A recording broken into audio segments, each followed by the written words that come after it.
Hello and welcome. Joe Valenzuela with Vista Mutual Insurance Services. Let's talk about Medicare supplement or Medigap policies. First of all, those two words are interchangeable. They mean the same thing. So if you hear someone say, I have a Medicare supplement policy or I have a Medigap policy, that's what they're talking about. Sometimes people refer to these policies as PPOs. They are absolutely not PPO plans, although they do work in some ways like them. They are technically original fee for service plans. What a Medicare supplement basically is kind of what it sounds like. It supplements your original Medicare coverage. So original Medicare, Part A and Part B, are okay insurance, but they do have a lot of deductibles and coinsurance. For instance, Medicare Part A covers your hospital, but if you just stuck with that alone and didn't get any other policies, and you went into the hospital, you would pay $1,600 on day one. And that's good through day 1 through day 60. But then after day 60, you start paying a per day co-insurance. And after day 90, you start paying another per day co-insurance that doubles. So about 150 days in the hospital with just original Medicare is around $40,000 out of your pocket. This is why people choose to get these other types of insurance. And Medicare supplements or Medigap policies are one way to do that. Depending on the level of coverage that you get, right, they can cover your out-of-pocket costs or lower them.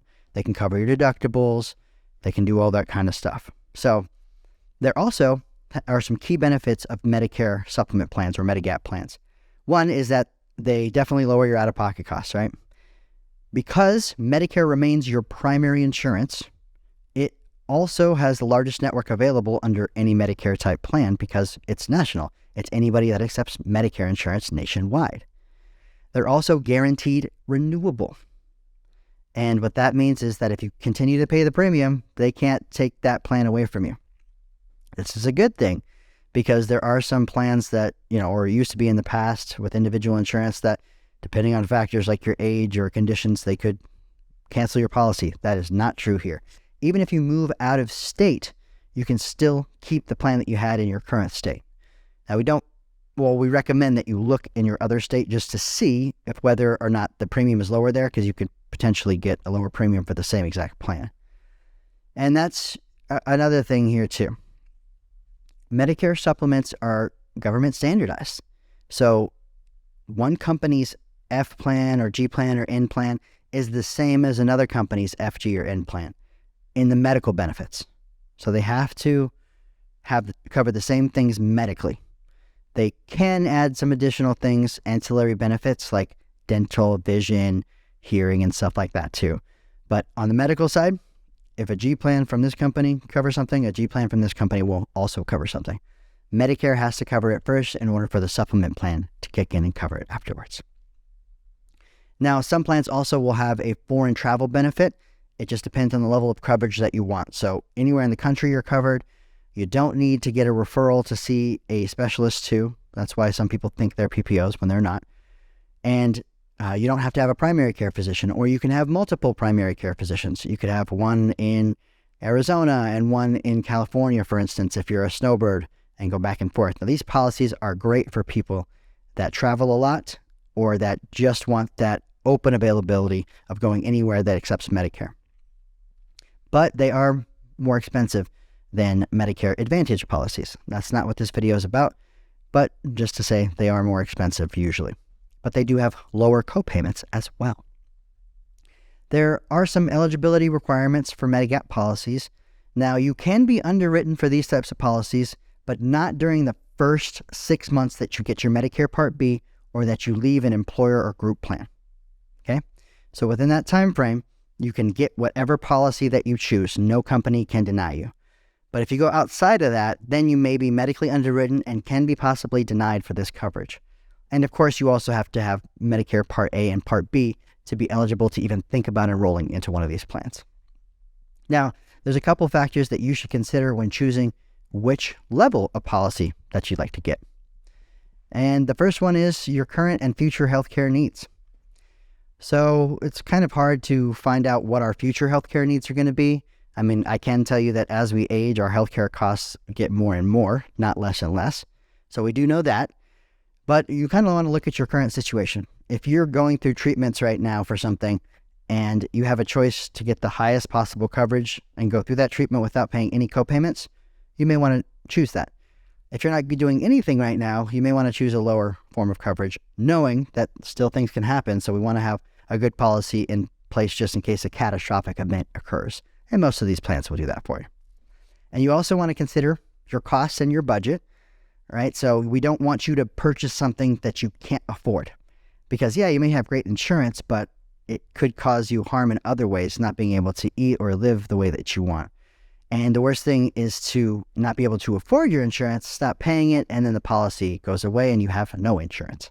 So you have to make sure that this is affordable for you. There's many different forms of Medicare supplement plans, and there's also other types of insurance if you want to be much more cost conscious. You want to look at each plan's offering, which is easy because it offers the same medical benefits, but you also want to look at their ancillary benefits too. So if a company is offering dental and vision, and they give you transportation to and from places and an over-the-counter benefit so that you can get things like multivitamins for no cost to you, and it's all the same, and maybe it's even cheaper per month, then you probably want to go with the plan that gives you more benefit, right? So you want to look at the company's ancillary benefits since the medical benefits are the exact same. And also the insurance company's reputation. So that can also be kind of hard too. If you're just going online to forums and things like that, know that bad news travels much wider and faster than good news. You know, nobody has a perfect experience and goes, oh, I want to tell the world about it. But every time someone has a bad one, they want to tell everyone. So you can look at, though, their financials, like what their stock price is, you know, how they've gone up or down. And you can also ask a informed person, like an insurance agent or somebody that owns an agency like myself that really gets into the back end of these companies and knows how they're servicing their clients, their doctors, their payments are on time, and things like that. Although it might be slightly anecdotal, we get some pretty good factual evidence behind what we know about these companies' financials. So ask us. So it's really important for you to carefully select the type of plan that you want. You know, that being said, Plan F and Plan G are the most popular plans. So Plan F is a comprehensive coverage, and it has limited availability because people after the year 2020, so if you're Medicare Part A, when effective after 2020, you're no longer eligible to get the Plan F as in Frank. The Plan F covers almost everything. It covers your Part A, Part B deductible, your Part B coinsurance. It covers foreign travel. It covers your Part B deductible as well. Now, we actually have a lot of people, though, now looking pretty carefully at a Plan G, G as in George. This is because, first of all, they may not qualify to get the Plan F. And even if you don't have your Part B yet and you had your Medicare a couple years ago prior to 2020, you can still get a Plan F. But if you had your Part A after that 2020 date, you cannot get a Plan F. But we're also seeing that people that do qualify for a Plan F are going with the Plan G. And that is simply because the premium is such that it's kind of flipped around. The only thing that the Plan G does not cover that the Plan F covers is the Part B deductible. The Part B deductible can change, but in 2023, it's $226. So what that means to you is that if the first time out of the year you go and see your doctor and you haven't paid your deductible yet and they charge you $226, you pay the full $226. Then after that, it covers you just like the F plan did. It covers your coinsurance, covers your deductibles. So if the premium difference of a Plan G and a Plan F is equal to more than $226 a year, then you're probably better off being on the Plan G. Now, some people hear that math and they still go, nah, I'm okay paying a couple $100 extra a year just to know that I don't have to come out of pocket for that $226 at any time. Okay, if that's how you view insurance and you like that warm and fuzzy feeling, go ahead. But it's probably more advantageous for you to just pay that $226 and save yourself a couple $100 out of the year. So look at the G plan. A lot of companies are offering really good incentives, ancillary benefits, and also it's going to be cheaper in price than the F, and the only thing it doesn't cover is the Part B deductible. So you want to look at all the plans, and see which one can fit your budget and which one is going to provide the most benefit for your current situation and thinking about the future. You want to research these things. And the best way to do that is to speak with an insurance agent. We don't cost you anything.